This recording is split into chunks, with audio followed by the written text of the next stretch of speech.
how to find comment notifications settings on Squarespace, easy and quick. Hello guys, in today's video I'm going to show you how to find it.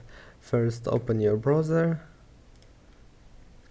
and then click on your profile here in the top corner, and as you see now, once you're here, click notifications and then click notifications again here, and that's it. Now here we'll find default preferences, and here we'll find comment notifications. Now you can turn it off or on.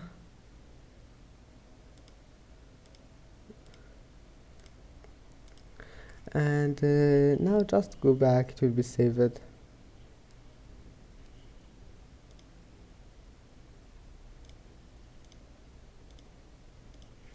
I hope that can help you, and that's it for today's video. Don't forget to like and don't forget to subscribe, and thank you for watching this video until the end, and see you in the next video.